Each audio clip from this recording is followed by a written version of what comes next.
Di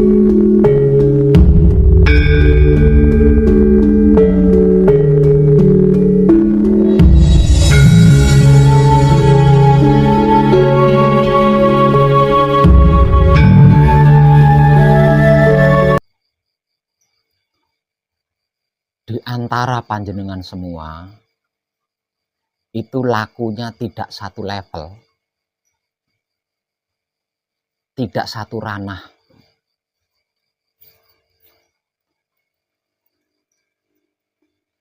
Dalam artian, ada yang masih belajar menghafal, ada yang sudah hafal, ada yang sudah laku, ada yang baru belajar laku. Nah, itu kan tidak sama semua itu. Dan itu pilihan panjenengan sendiri. Itu pilihan panjenengan sendiri. Dan saya tidak peduli itu. Tidak peduli apakah panjenengan sudah ngerti, paham, tahu, dan hafal apa dan bagaimana itu wahyu pancagaib dan wahyu pancalaku, atau belum mengerti, belum paham, belum hafal apa dan bagaimana itu wahyu pancagaib dan wahyu pancalaku.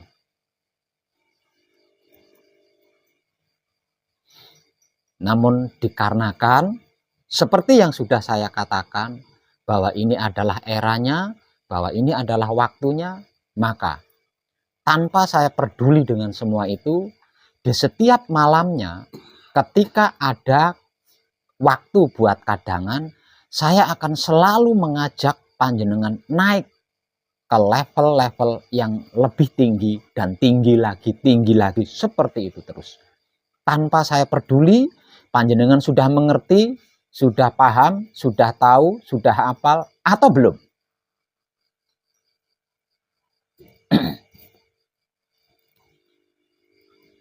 Dan malam ini saya akan mengajak panjenengan naik selevel lebih tinggi dari tingkatan-tingkatan laku suci menuju kelanggengan yang sudah saya motivasikan di hari-hari kemarin.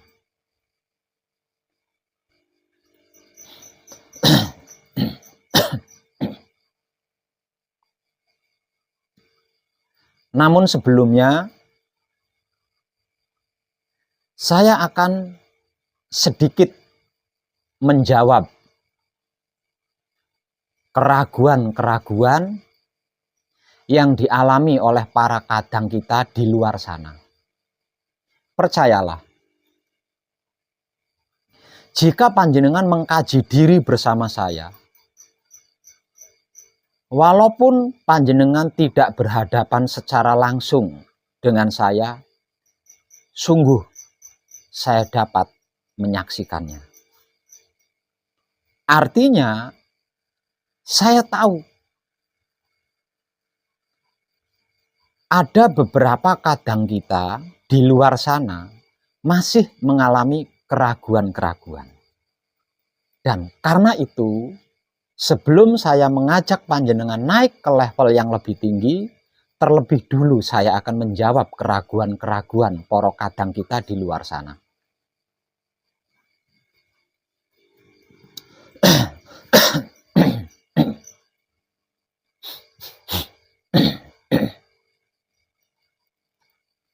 Proses perjalanan wahyu sejak zaman kakek moyang kita Adam dan Hawa, hingga sampai kapanpun itu tetap sama. Proses perjalanan wahyu sejak zaman kakek moyang kita, yaitu Adam dan Hawa, hingga sampai kapanpun, jika masih ada wahyu diturunkan ke bumi, proses perjalanannya itu akan tetap sama. Gitu. Dan biasanya ketika Maha Suci menurunkan wahyu ke bumi, berarti seiring berjalannya proses perjalanan wahyu yang diturunkan itu akan terjadi sebuah peralihan. era kehidupan atau peradaban. Dari yang lama ke yang baru.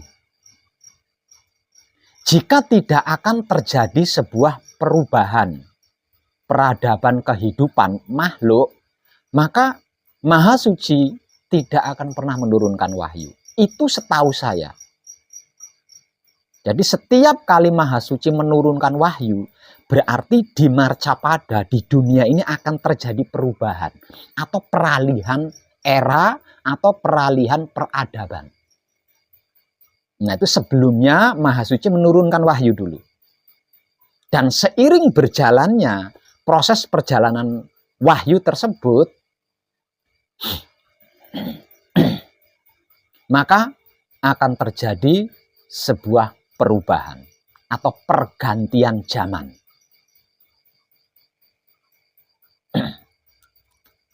Dan proses perjalanannya itu sama. Sama. Sedikit pun tidak ada perbedaan. Hanya kisah ceritanya saja yang beda. Namun kejadiannya tetap sama. Dikarenakan di antara kita, mayoritas dari kalangan muslim, maka saya ngambil sampel dari kalangan muslim. Seperti wahyu yang diterima oleh nabi-nabi di dalam keyakinan muslim atau kepercayaan muslim.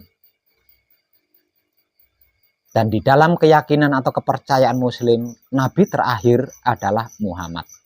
Nabi terakhir adalah Nabi Muhammad. Dan ketika Maha Suci menurunkan wahyu kepada Nabi Muhammad, nah prosesnya sama dengan wahyu-wahyu sebelumnya dan wahyu-wahyu sesudah itu. Proses perjalanannya adalah sama. Inti daripada maksud wahyu tersebut diturunkan dikarenakan akan terjadi perubahan atau akan terjadi peralihan peradaban kehidupan di dunia.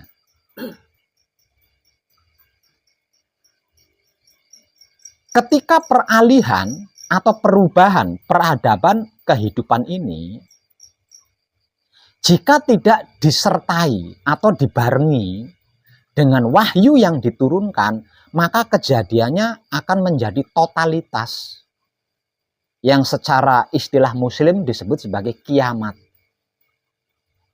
Jika tidak dilandasi dengan wahyu, maka kejadiannya akan fatal. Secara sederhana disebut kiamat. Kiamat dalam arti penghancuran. Jadi dihancurkan dulu, yang sudah ada itu dihancurkan dulu, kemudian diperbaharui.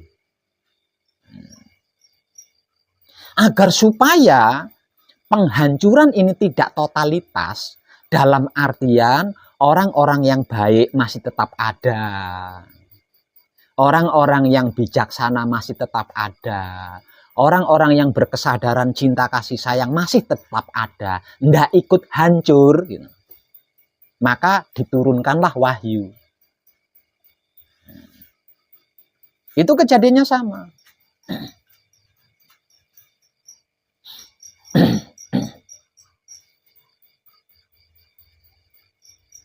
Ketika perubahan atau peralihan itu terjadi, dibutuhkan beberapa orang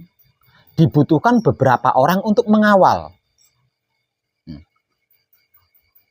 Ketika peralihan atau pergantian itu terjadi, agar supaya tidak totalitas kejadiannya, maka dibutuhkan beberapa orang.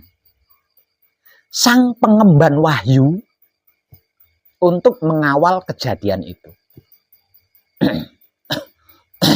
Seperti yang dilakukan oleh pendahulu Nabi Muhammad di dalam keyakinan atau kepercayaan muslim. Dikarenakan dibutuhkan orang-orang pengemban wahyu dalam jumlah tertentu, maka pada saat itu Nabi Muhammad dan pengikutnya dan beberapa pengikutnya itu melakukan jihad. Melakukan jihad. Dikarenakan pada era itu adalah era Badui, zaman badui. Kalau istilah modernnya itu zaman katrok ya, zaman katrok. Maka jihad ini dilakukan dengan cara berperang. Dengan cara berperang. Karena jika tidak, ya tidak bisa. Karena memang eranya seperti itu. Zaman pada saat itu adalah zaman seperti itu. Maka jihad ini dilakukan dengan cara berperang fisik. Berpindah-pindah. Selalu seperti itu. Setelah jumlah yang dibutuhkan cukup, mulai berhentilah jihad ini. Dihentikan, perang fisik ini dihentikan. Karena apa? Karena jumlah yang dibutuhkan sudah cukup. Nah, makanya setelah jihad ini dihentikan, maka sabda berikut yang dipelajari, yang dikaji adalah bagimu agamamu, bagiku agamaku. Aku tidak akan menyembah Tuhan yang engkau sembah, dan engkau tidak akan menjadi penyembah Tuhan yang aku sembah. Nah, ini sudah selesai jihad nih. Jihad fisik sudah selesai. Kenapa jihad fisik sudah selesai? Karena target jumlah orang yang dibutuhkan untuk mengawal peralihan atau pergantian peradaban ini sudah cukup. Gitu. Nah, ini semua wahyu sama seperti itu. Gitu.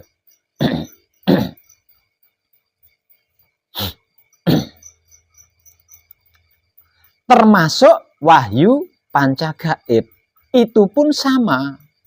Gitu. Perjalanan proses atau proses perjalanannya juga sama.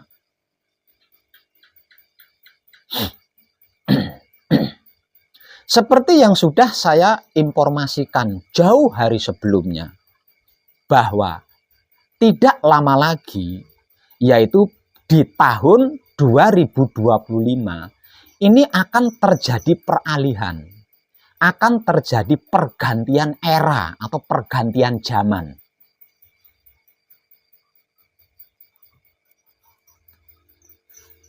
Artinya seperti yang sudah saya jelaskan tadi, ya. Seperti yang saya jelaskan tadi, agar supaya kejadiannya tidak totalitas, gitu loh, tidak totalitas, maka diturunkanlah kesempurnaan wahyu panca gaib, yaitu wahyu pancalaku. Agar supaya kejadian yang menjadi pergantian era atau zaman yang akan terjadi pada tahun 2025 tidak totalitas, maka Maha Suci menurunkan wahyu pancalaku sebagai penyempurna daripada wahyu panca gaib yang seumur dunia ini sudah diturunkan.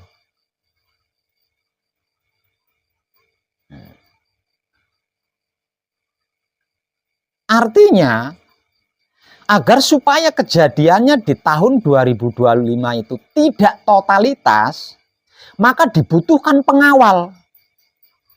Dibutuhkan pengawal untuk mengawal kejadian tersebut dalam jumlah tertentu. Karena sebab itu, dulu saya melakukan perjuangan memperkenalkan wahyu panca gaib secara universal, mendunia. Apapun saya lakukan untuk mencapai target yang cukup untuk mengawal kejadian yang akan terjadi pada tahun 2025. Nah, itu kalau diistilahkan, kalau istilah religinya, apa yang saya lakukan itu juga jihad. Tapi bukan jihad berperang fisik.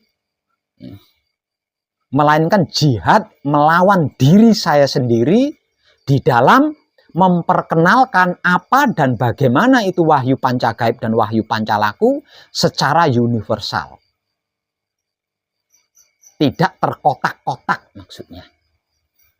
Di dalam jihadnya, apapun saya korbankan. Semuanya saya korbankan. Tidak ada sesuatu apapun yang tidak saya korbankan. Sampai tinggal diri ini. Diri ini saja itu pun ikut saya korbankan. Di dalam perjalanannya,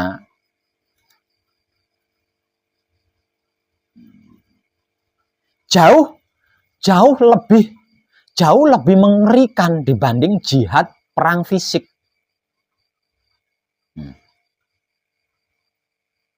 Di dalam proses perjalanannya, menurut saya pribadi, karena ini adalah saya yang mengalami, itu jauh lebih mengerikan dibandingkan jihad berperang fisik yang pernah dilakukan oleh para pendahulu kita.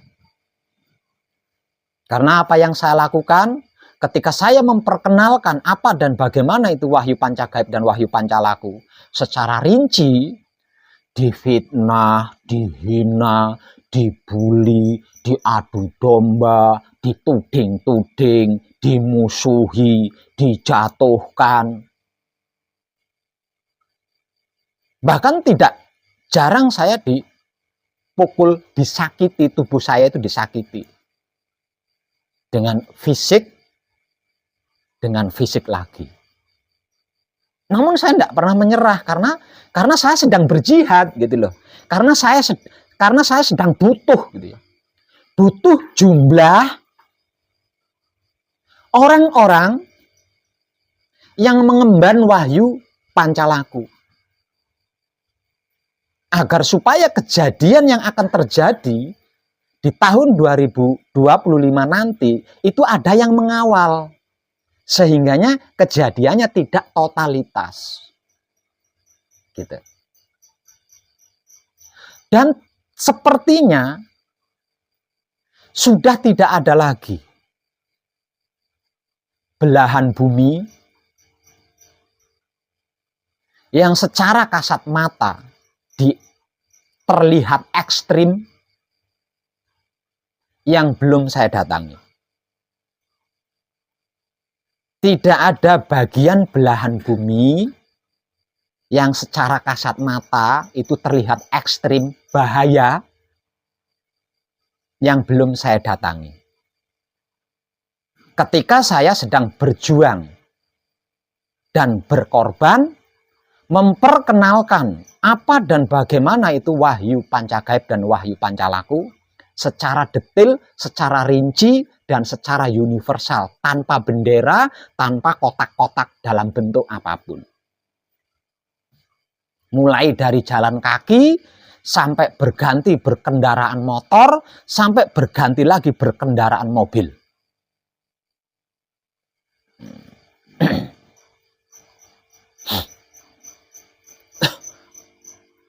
Dan saya dianugerahi keberhasilan oleh Maha Suci untuk mencakup jumlah orang yang dimaksud.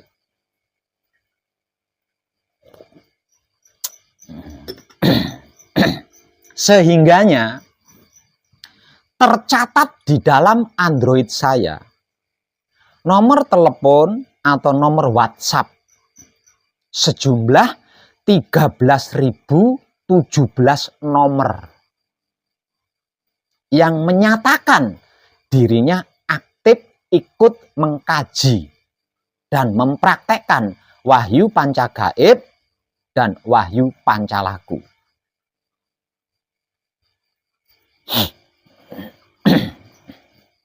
Dari 13.017 nomor yang tersimpan di dalam Android saya, itu ada 7.000 yang benar-benar melakukan secara totalitas.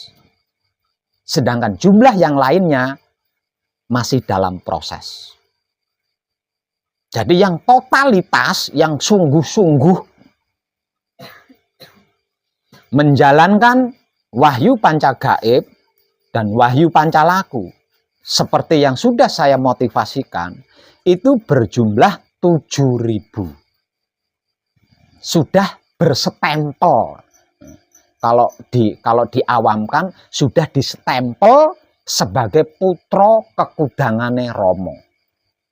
Ada yang secara langsung, ada yang tidak secara langsung.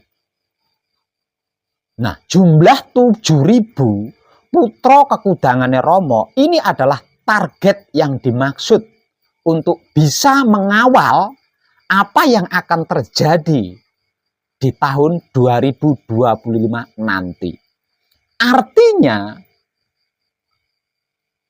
saya harus menghentikan, bukan? Jihad ini harus saya hentikan, kan? Maka setelah memasuki tahun 2023, saya berhenti. Sudah tidak jihad lagi. Sudah tidak berjuang, sudah tidak berkorban, memperkenalkan apa dan bagaimana itu Wahyu Pancagaib dan Wahyu Pancalaku. Karena target yang dimaksud, yang diminta oleh Maha Suci sudah cukup. Yang lainnya, kalau ingin terselamatkan kehidupannya di dunia, ikut mengkaji silahkan. Kalau tidak ingin terselamatkan kehidupannya di dunia, tidak mau mengkaji Wahyu Pancagaib, juga silakan. Saya sudah tidak banget lagi gitu loh. Saya sudah tidak banget lagi.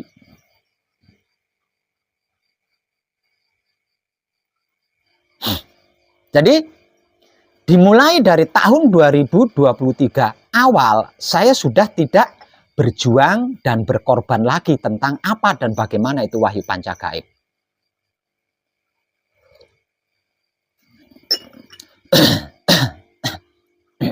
Nah, ini kaitannya, tentang inilah kaitannya dengan para kadang kita yang masih punya keraguan di luar sana.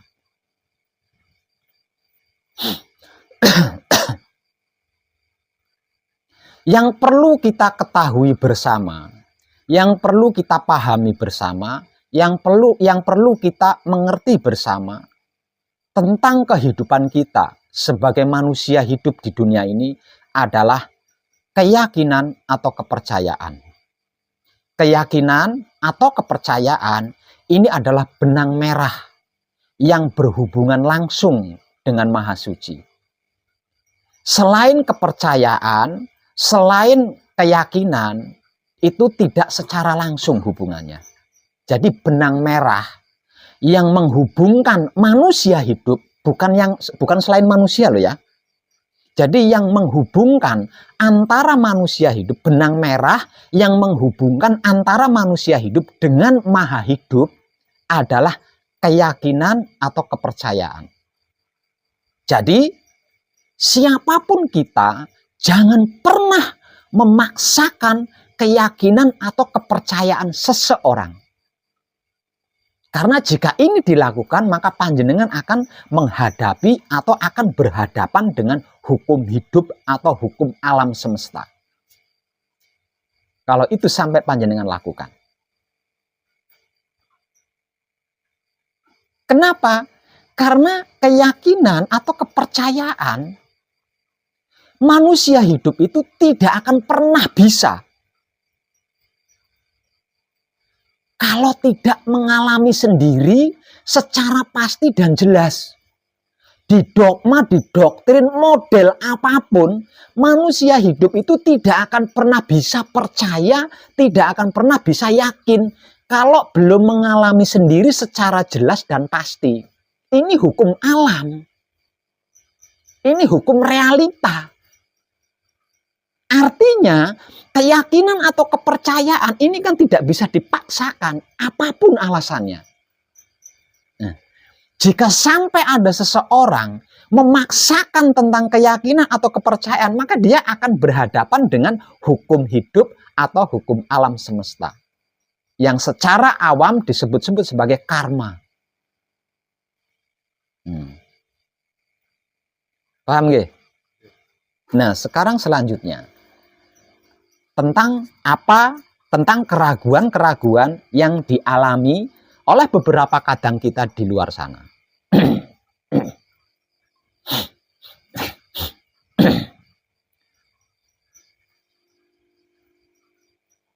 Panjenengan tahu apa itu kawin?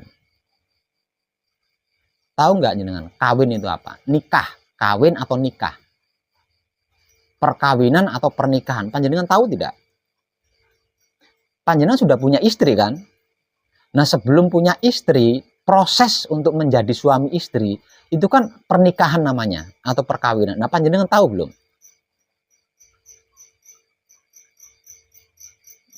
Pasti panjenengan tidak tahu kan? Makanya tanpa berpikir panjang, panjenengan langsung nikah gitu aja. Langsung kawin begitu saja.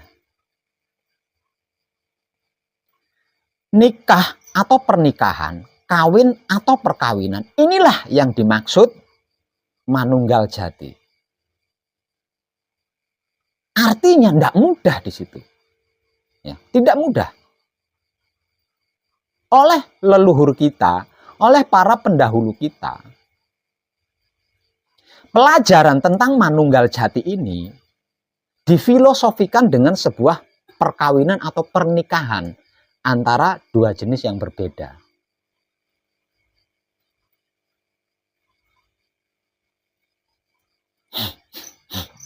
Kalau panjenengan bisa satu jantung, bisa satu hati, bisa satu rasa dengan istri panjenengan atau dengan suami panjenengan, itulah yang dimaksud pernikahan atau perkawinan atau manunggal jati.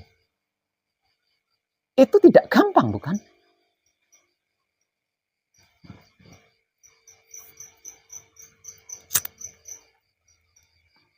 Selama ada perselisihan, selama ada pertengkaran, selama hati panjenengan belum bersatu, selama jantung panjenengan belum bersatu, berarti panjenengan sesungguhnya masih selingkuh.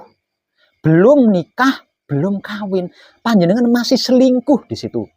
Statusnya itu masih perselingkuhan.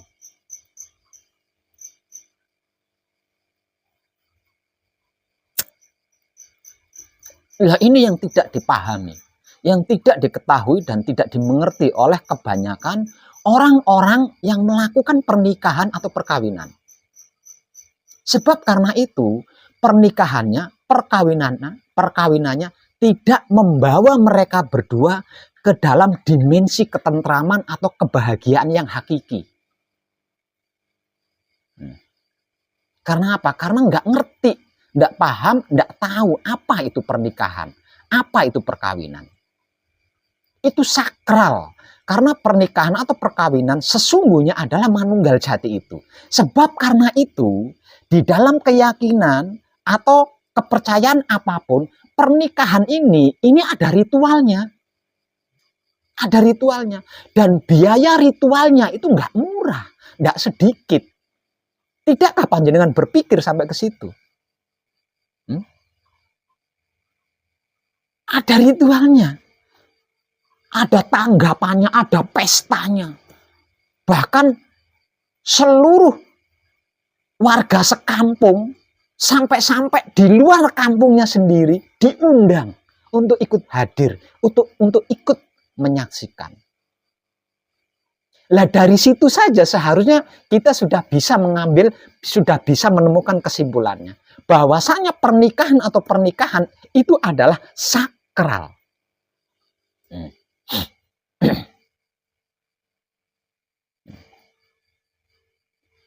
Selain itu, seusai pernikahan, seusai ritual pernikahan, selesai ritual perkawinan,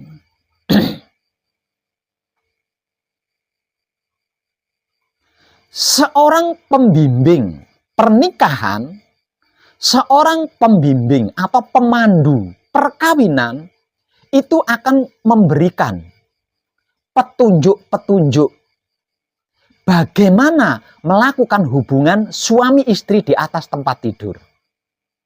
Ini di dalam agama apapun ada, sama seperti itu. Dan menghadapi realita kehidupan sehari-hari di dalam berumah tangga. Untuk panjenengan yang sudah menikah, yang sudah pernah nggak berpikir sedalam itu?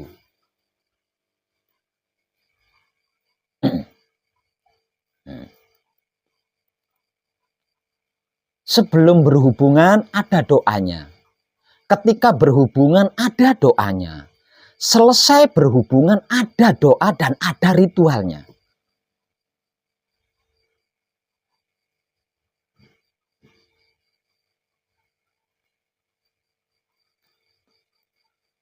Dan yang paling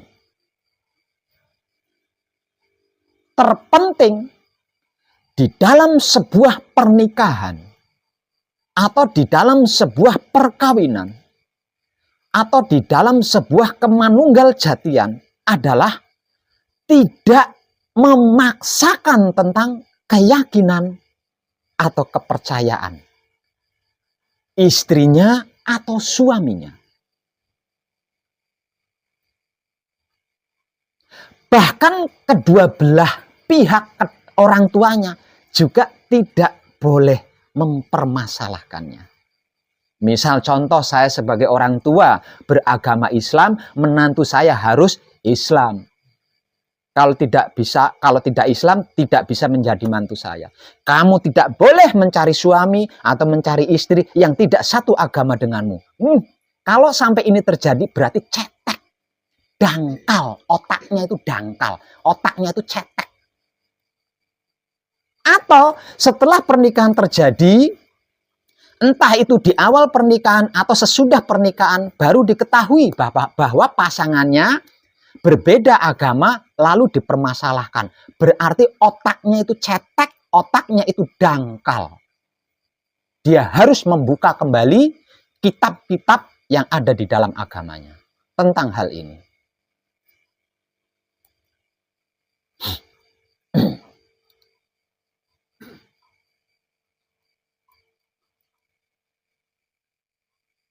Dan ilmu pengertian, ilmu pemahaman, ilmu pengetahuan terkait dengan keraguan yang dialami oleh beberapa kadang kita di luar sana sebagai berikut.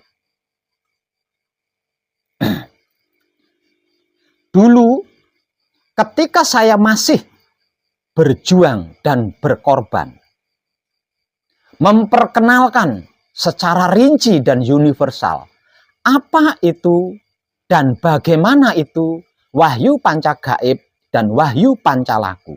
Ketika saya dihadapkan oleh seseorang yang berkata seperti ini, Pak Web, istri saya menolak saya untuk melakukan manunggal jati. Istri saya tidak setuju. Bahkan istri saya minta cerai kalau saya tidak menghentikan patrap samadhi. Atau sebaliknya, Pak Web, saya berbeda keyakinan dengan suami saya. Bla bla bla bla, sampai-sampai saya dituding sesat dan saya akan dicerai jika tidak meninggalkan wahyu pancagaib. Dulu jawaban saya sangat halus karena saya masih dalam tahap berjuang dan berkorban mengumpulkan jumlah beberapa orang yang dimaksud oleh Maha Suci. Saya sangat santun menjelaskannya. Dan ada beberapa video saya mengenai hal ini. Namun sekarang saya sudah tidak sedang berjuang lagi. Saya sudah sedang tidak berkorban lagi. Karena target yang diingini oleh Maha Suci sudah cukup, bahkan lebih dari cukup. Jadi jawaban dari pertanyaan ini mungkin akan memanaskan telinga panjenengan. Maka persiapkan telinga panjenengan.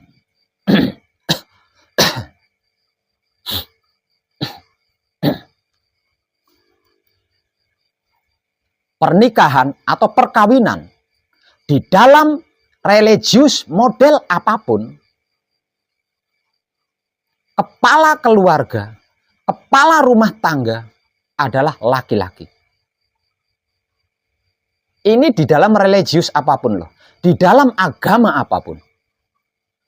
Bahkan di dalam aturan Baduy sekalipun.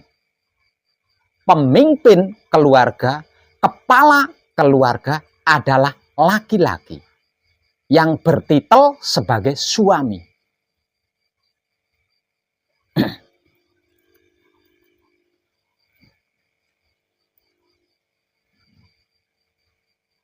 Selain seorang suami, istri tidak punya hak ikut mengatur spiritual rumah tangga. Sebab karena itu, khususnya di dalam religi Islam, wanita tidak diberi hak tentang itu. Kecuali hanya untuk bermusyawarah. Tidak lebih dari itu. Sedangkan di dalam ilmu kepercayaan Jawa dinyatakan bahwa istri itu surganya numpang kepada suami, nerakanya juga numpang kepada suami. Ini tidak bisa diubah. Karena ini hukum alam ya. Hukum alam yang sudah dirilis oleh para pendahulu kita. Kalau belum paham ini, silahkan buka ulang kitab religi panjenengan masing-masing. Kalau belum paham ini. Jika ada seorang wanita berani menyentuh kepalanya suami, apalagi menginjak kepalanya suami, di dalam spiritual pernikahan, itulah iblis. Itulah iblis. Itulah yang dimaksud iblis. Artinya, suka tidak suka, cocok tidak cocok. Seorang suami beragama apapun, seorang istri ini harus mengiyakan. Tidak punya hak sedikit pun dia ngutik-ngutik, mengganggu apalagi menghalangi spiritual suaminya. Kenapa?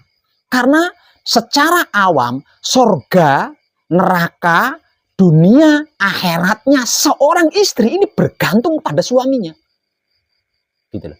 Nah, kalau spiritualnya suami ini sampai diganggu, direcoki, bagaimana nasibnya dia? Gitu.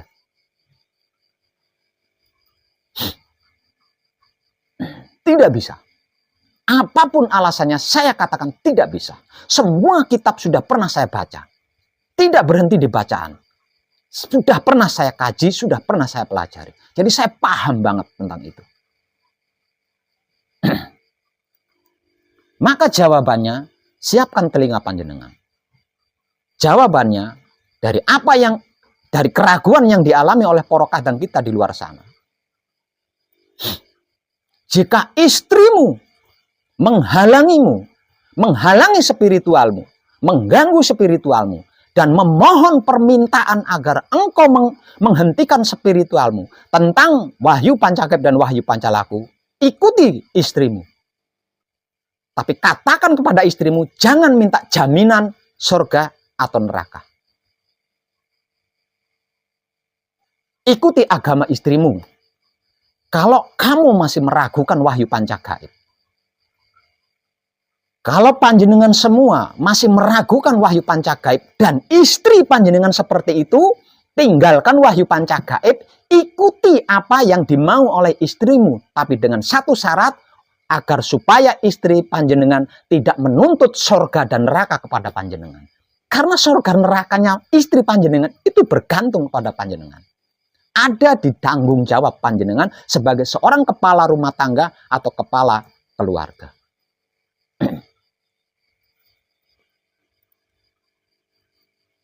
Itu jawaban saya. Jadi saya sudah enggak banget-banget lagi karena udah cukup. Jumlah yang dimau oleh Romo sudah cukup. Jadi saya enggak mau bersilat lidah lagi, halus, sopan, enggak bisa. Sebaliknya, jika panjenengan kaum istri yang sedang mengkaji dan mempraktekkan Wahyu Pancagaib dan Wahyu Pancalaku, namun suami panjenengan menolak, bahkan mengancam panjenengan akan diceraikan, kalau panjenengan masih ragu dan meragukan wahyu pancagaib, tinggalkan wahyu pancagaib, ikuti suamimu. Karena itu lebih baik. Ikuti suamimu, namun dengan satu syarat. Mintalah jaminan dunia akhirat atau mintalah jaminan surga neraka tentang kepada suamimu. Berani tidak suamimu bertanggung jawab tentang itu? Mau tidak suamimu bertanggung jawab tentang itu? Kalau suamimu bisa dan mau serta berani bertanggung jawab tentang dua hal itu, ikuti suamimu. Karena memang sesungguhnya istri harus mengikuti seorang suami. Tidak akan terkena dosa, tidak akan terkena luput, tidak akan terkena karma, meninggalkan wahyu pancagaib. Kalau kejadiannya seperti itu dan suamimu berani bertanggung jawab.